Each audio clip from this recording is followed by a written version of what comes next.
결혼하고 맞는 첫 명절. 솔직히 말하면 긴장보다 걱정이 앞섰어요. 명절이라는 단어는 저에게 가족보다는 형식이라는 이미지가 강했거든요. 어릴 적엔 친척 어른들 앞에서 절을 할 때마다 손에 10,000원짜리를 받았죠. 그땐 그저 새해놀이였어요. 하지만 이제는 다릅니다. 결혼을 하고 처음 시댁에 인사를 드리는 날, 문 앞에 서서 깊게 숨을 들이마셨습니다. 거실에 앉아 계신 시어머니, 시아버지, 큰아버님, 큰어머님, 일렬로 앉은 그분들 앞에서 저는 한껏 긴장을 했죠. 남편이 절을 했고 저는 그 흐름을 따라 조심스럽게 고개를 숙였는데 앉아서 목례 정도였던 것 같아요. 그리고 그 순간 시어머니의 시선이 느껴졌습니다. 아, 저게 절이니? 뒷말은 없었지만 분위기로 느껴졌어요. 그날 저녁 시어머니가 식사를 마치고 조용히 말하셨죠. 며느리가 절을 안 해요. 요즘 애들은 예의가 없어. 그 말이 제 가슴에 그대로 박혔습니다. 정말 제가 예의 없는 사람이었을까요? 사실은 너무 긴장해서 제대로 어떻게 해야 할지도 몰랐던 거였어요. 낯선 공간, 낯선 얼굴들, 그리고 어른 앞에 서는 나라는 익숙지 않은 역할. 전 아무도 무시하고 싶지 않았어요. 오히려 너무 잘 보이고 싶어서 더 조심스럽고 더 작아졌던 거죠. 그런데 절 한 번 하지 않았다는 이유로 전 예의 없는 며느리가 되어 있었습니다. 그날 밤 남편에게 말했어요. 나 오늘 제대로 절 안 했던 것 같아. 나 예의 없는 사람처럼 보였지? 남편은 대수롭지 않다는 듯 말했어요. 괜찮아. 뭐 그런 걸로 그래.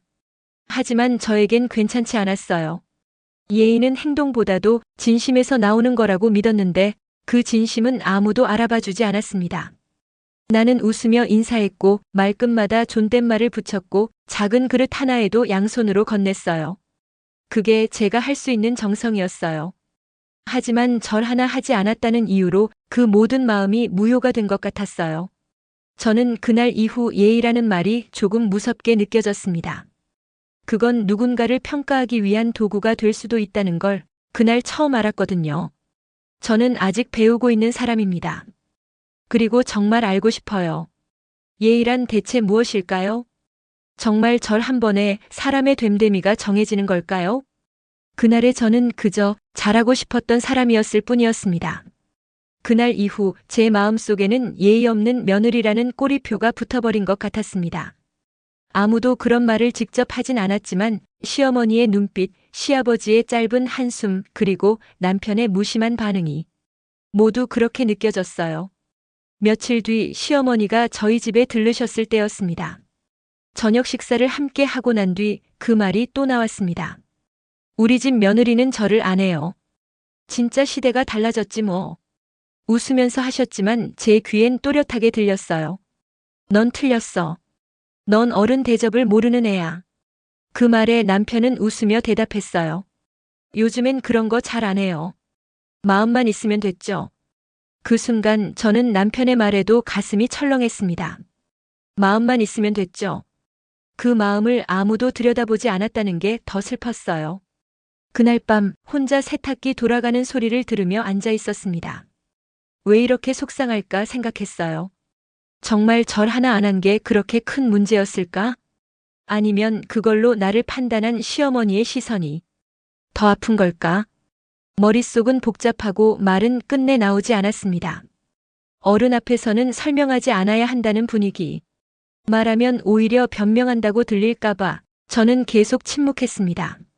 하지만 마음속에는 이렇게 외치고 있었어요. 그날 저는 잘하고 싶었어요. 진심으로요. 예의는 마음에서 나온다고 했습니다. 그런데 왜 그 마음은 전혀 보이지 않는 걸까요? 왜 사람들은 형식만 보고 마음을 판단하는 걸까요? 점점 저는 예의라는 말이 두려워졌습니다. 내가 어떤 행동을 해도 틀렸다고 말할 수 있는 무기가 되어버린 것 같았어요. 그날 이후 저는 더 조심스러워졌습니다.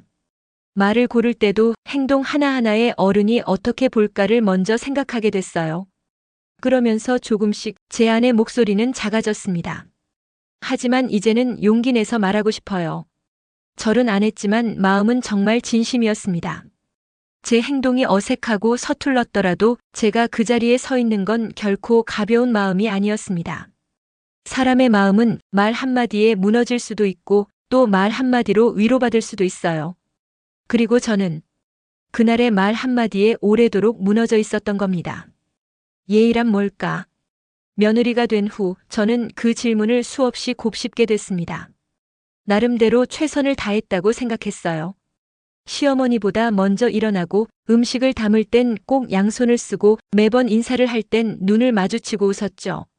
그런데도 저는 예의가 없다는 말을 들었어요. 절을 안 했다는 이유 하나로. 사람의 진심은 그런 작은 행동에서 전해지는 거 아닐까요? 저는 늘 시댁 식구들 앞에서는 긴장을 했고 불편한 상황에서도 실수하지 않으려 조심했어요. 그러다 보니 말수가 줄고 행동 하나하나에도 신경이 곤두섰죠. 제가 원래 그랬던 사람이 아닌데 이제는 그런 조심스러움이 저를 갉아먹는 듯 했어요. 며느리라는 위치는 마치 검증을 당하는 자리처럼 느껴졌습니다. 이 집에 얼마나 잘 적응하는지, 어른을 얼마나 공경하는지 그 모든 평가가 내 행동 하나에 달린 것처럼 느껴졌어요. 그러면서 저는 점점 나답지 않아졌습니다. 명절이 다가오면 가슴이 두근거렸고 이번엔 절 제대로 해야지라는 생각부터 들었어요. 그게 제일 중요한 일이 되어버린 겁니다. 어느 날 거울 앞에서 연습을 했습니다. 무릎을 꿇고 손을 모으고 허리를 굽히고 그 순간 문득 웃음이 나왔어요. 내가 왜 이걸 이렇게 연습하고 있지? 그게 틀렸다는 게 아니에요. 하지만 그 절 하나로 내가 누구인지 어떤 사람인지 판단받는 게 두려웠던 거예요. 사실은 말하고 싶었어요. 저는 항상 예의 바르게 살고 싶었어요. 하지만 형식보다 마음을 먼저 알아봐 주세요. 하지만 그 말은 어른 앞에서는 감히 꺼낼 수 없는 말 같았어요. 그래서 저는 조용히 제 일기장에 그 마음을 써내려갔습니다. 절은 못했지만 그보다 더 큰 마음으로 당신을 존중하고 있었어요. 그건 제 진심이었고 그 누구에게도 들키지 않은 마음이었어요. 그날 이후 저는 생각했어요. 진심은 언젠가 전해질까? 아니면 말하지 않으면 아무 의미도 없을까? 예의란 결국 마음에서 출발하는 것이니까. 저는 언젠가 그 마음을 말할 수 있는 날이 올 거라고 그렇게 믿기로 했습니다. 설이 다시 다가오고 있었어요. 작년 이맘때쯤 절 하나 하지 않았다고 시어머니의 눈초리를 받았던 그날이 떠올랐습니다. 하지만 이번에는 다르게 하고 싶었어요. 무언가 달라지길 바랐습니다. 누군가가 바뀌기보다는 저 스스로가 제 감정을 정리하고 제 진심을 담아내길 바랐어요. 남편에게 조용히 말했어요. 올해는 나 제대로 절하고 싶어. 그리고 내 마음도 전하고 싶어. 남편은 놀란 듯 했지만 이번엔 가볍게 넘기지 않았습니다.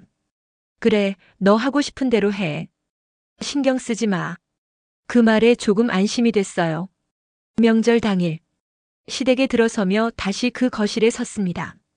작년과 똑같은 자리. 하지만 제 마음은 확실히 달랐습니다. 천천히 무릎을 꿇고 두 손을 모았습니다. 시어머니와 시아버지를 향해 정성을 다해 절을 드렸습니다. 그 순간 마음 한구석이 찌르르하게 울렸어요. 이건 누가 시켜서가 아니라 제 방식으로 제 마음을 표현한 거였거든요. 절을 마치고 일어났을 때 시어머니는 살짝 미소를 지으셨어요. 그리고 아주 짧게 말하셨어요. 수고했네. 그 말에 울컥했어요. 칭찬도 아니고 사과도 아니지만 그 짧은 말 한마디에 제 지난 1년이 녹아내리는 것 같았어요. 저는 그날 저녁 시어머니 옆에 조용히 앉아 말했습니다. 작년엔 제가 많이 부족했어요. 죄송했어요. 올해는 꼭 제 진심을 보여드리고 싶었어요. 시어머니는 잠시 멈추시더니 말했어요. 처음은 다 서툴지.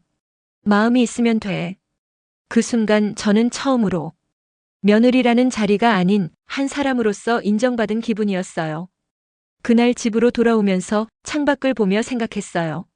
나는 완벽한 며느리는 아니지만 진심을 잃지 않는 며느리이고 싶다고. 형식이든 마음이든 그 경계는 흐릴 수 있지만 나는 내 방식대로 내 마음을 전하고 내 관계를 만들어가고 싶었습니다. 그리고 그렇게 나는 또 하나의 성장을 했다고 믿습니다. 앞으로도 잘할 수 있을지는 모르겠지만 그래도 저는 다시 인사드릴 겁니다. 제 방식으로, 제 마음으로. 그것이 저만의 예의니까요. 여러분의 구독과 좋아요는 묵묵히 삼킨 마음에 큰 위로가 됩니다. 다음 이야기에서도 당신의 공감이 함께하길 바랍니다.